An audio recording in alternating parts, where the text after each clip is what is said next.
नमस्कार दोस्तों, आपका पुनः आपके अपने चैनल GK T20 में बहुत बहुत स्वागत है। दोस्तों, all exam quiz video series का यह पहला वीडियो है। इस वीडियो में हम विभिन्न प्रकार की परीक्षाओं में पूछे जाने वाले वस्तुनिष्ठ प्रश्नों के बारे में जानेंगे। तो चलिए वीडियो शुरू करते हैं।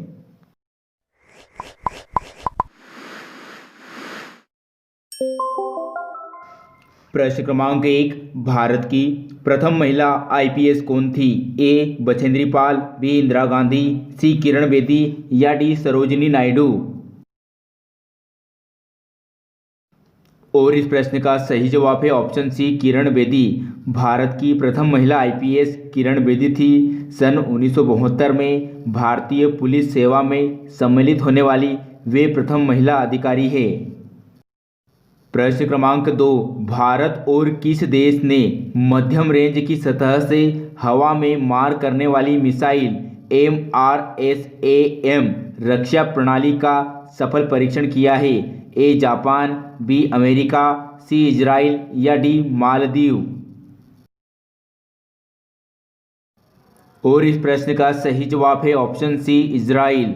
इस प्रणाली को युद्ध क्षमताओं को बढ़ाने के लिए संयुक्त रूप से विकसित किया गया है। प्रश्न क्रमांक 3, संयुक्त राष्ट्र सुरक्षा परिषद में अस्थायी सदस्य के तौर पर भारत का कितने वर्ष का कार्यकाल शुरू हो गया है? ए 2 वर्ष, बी 3 वर्ष, सी 4 वर्ष या डी 5 वर्ष। और इस प्रश्न का सही जवाब है ऑप्शन ए 2 वर्ष। भारत ने 8वीं बार सुरक्षा परिषद की सदस्यता ग्रहण की है। प्रश्न क्रमांक 4, निम्न में से किस देश में पहली double stack long haul container train शुरू की गई है? ए अमेरिका, बी चीन, सी ऑस्ट्रेलिया या डी भारत। और इस प्रश्न का सही जवाब है ऑप्शन डी भारत। इस ट्रेन की लंबाई 1.5 किलोमीटर है। प्रश्न क्रमांक 5, अरूप कुमार गोस्वामी ने हाल ही में किस उच्च न्यायालय के मुख्य न्यायाधीश पद की शपथ ली है?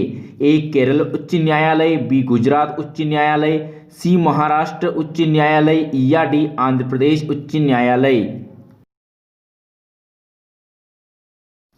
और इस प्रश्न का सही जवाब है ऑप्शन डी आंध्र प्रदेश उच्च न्यायालय। अरुण कुमार गोस्वामी इससे पहले सिक्किम उच्च न्यायालय के मुख्य न्यायाधीश के पद पर रह चुके हैं।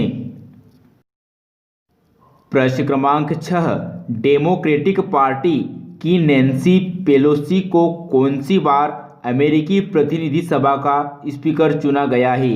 ए पहली बार, बी दूसरी बार, सी तीसरी बार या डी चौथी बार। और इस प्रश्न का सही जवाब है ऑप्शन डी चौथी बार।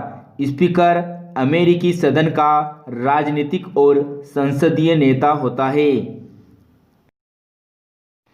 प्रश्न क्रमांक 7, राज्यसभा में सदस्य बनने के लिए किसी भी व्यक्ति की कम से कम आयु कितनी होनी चाहिए? ए 30 वर्ष, बी 18 वर्ष, सी 25 वर्ष या डी 45 वर्ष। और इस प्रश्न का सही जवाब है ऑप्शन ए 30 वर्ष। राज्यसभा में सदस्य 6 साल के लिए चुने जाते हैं, जिनमें 1/3 सदस्य हर 2 साल में सेवानिवृत्त होते हैं। प्रश्न क्रमांक 8, निम्न में से कौन सा राज्य शहरी स्थानीय निकाय सुधारों को लागू करने वाला तीसरा राज्य बन गया है? ए केरल, बी तेलंगाना, सी उत्तर प्रदेश या डी राजस्थान। और इस प्रश्न का सही जवाब है ऑप्शन बी तेलंगाना। अब तेलंगाना खुले बाजार उधार के माध्यम से 2508 करोड़ रुपए के अतिरिक्त वित्तीय संसाधन जुटा सकता है। प्रश्न क्रमांक 9, प्रवासी भारतीय दिवस प्रतिवर्ष कब मनाया जाता है? ए 9 फरवरी, बी 8 जनवरी, सी 8 फरवरी या डी 9 जनवरी। और इस प्रश्न का सही जवाब है ऑप्शन डी 9 जनवरी। प्रवासी भारतीय दिवस पहली बार साल 2003 में मनाया गया था। प्रश्न क्रमांक 10, गुजरात के पूर्व मुख्यमंत्री माधव सिंह सोलंकी का कितने वर्ष की उम्र में निधन हो गया है? ए 89 वर्ष, बी 94 वर्ष, सी 60 वर्ष या डी 80 वर्ष। और इस प्रश्न का सही जवाब है ऑप्शन बी 94 वर्ष। उन्होंने भारत के विदेश मंत्री के रूप में भी कार्य किया है। इसके अलावा वे 3 बार कांग्रेस के मुख्यमंत्री रहे। प्रश्न क्रमांक 11, मुंशी प्रेमचंद का जन्म कहाँ हुआ था? ए कानपुर, बी आरामपुर, सी गाजियाबाद या डी वाराणसी। और इस प्रश्न का सही जवाब है ऑप्शन डी वाराणसी। मुंशी प्रेमचंद का जन्म 31 जुलाई 1880 को वाराणसी के निकट लमही गांव में हुआ था। प्रश्न क्रमांक 12, विदेश मंत्रालय के द्वारा जारी रिपोर्ट के मुताबिक कितने देशों में 1.34 करोड़ NRI है? और इस प्रश्न का सही जवाब है ऑप्शन डी 210 देशों में। लेकिन संयुक्त राष्ट्र के मुताबिक 1.75 करोड़ भारतीय दूसरे देशों में रहते हैं। प्रश्न क्रमांक 13, केंद्र सरकार ने लद्दाख में किस नदी पर 8 जल विद्युत परियोजनाओं को मंजूरी दे दी है? ए गंगा नदी, बी कावेरी नदी, सी गोदावरी नदी या डी सिंधु नदी। और इस प्रश्न का सही जवाब है ऑप्शन डी सिंधु नदी। केंद्र सरकार ने हाल ही में लद्दाख में सिंधु नदी पर 144 मेगावाट की 8 जल विद्युत परियोजनाओं को मंजूरी दे दी है। प्रश्न क्रमांक 14, महात्मा बुद्ध ने अपना पहला उपदेश कहाँ दिया था? ए सारनाथ, बी बोधगया, सी लुम्बिनी या डी कुशीनगर। और इस प्रश्न का सही जवाब है ऑप्शन ए सारनाथ में, जिसे धर्मचक्र प्रवर्तन का नाम दिया जाता है और जो बौद्ध मत के प्रचार प्रसार का आरंभ था। प्रश्न क्रमांक 15, हाल ही में किस मंत्री ने भारत सरकार के डिजिटल कैलेंडर और डायरी को लॉन्च किया है? ए अमित शाह, बी रामविलास पासवान, सी राजनाथ सिंह या डी श्री प्रकाश जावड़ेकर।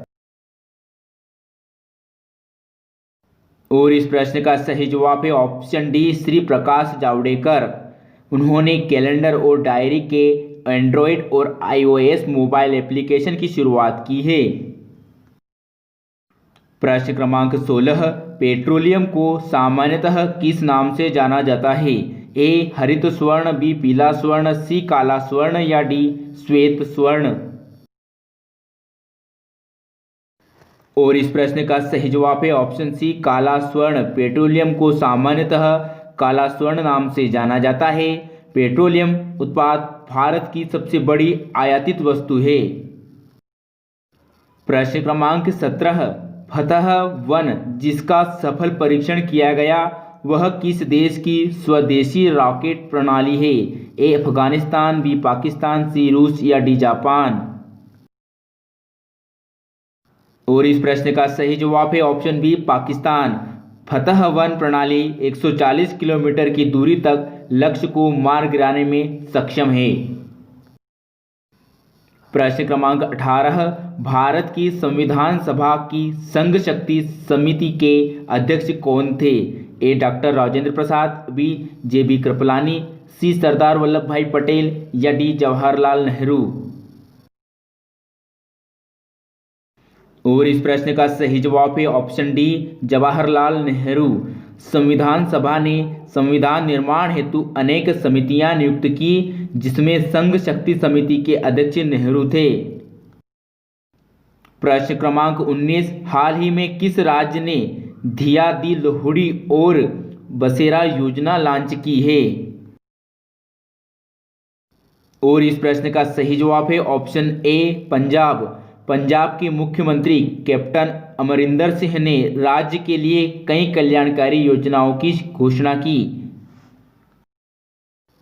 प्रश्न क्रमांक 20, कोशिका की खोज किसने की थी? A Robert Brown, B Robert Hooke, C Leeuwenhoek या डी रुडोल्फ विर्चो। और इस प्रश्न का सही जवाब है ऑप्शन बी रॉबर्ट हुक। कोशिका की खोज रॉबर्ट हुक ने की। प्रथम जीवित कोशिका एंटोनियो वान ल्यूवेनहॉक ने देखी थी, जबकि रॉबर्ट ब्राउन ने केंद्रक की खोज की थी।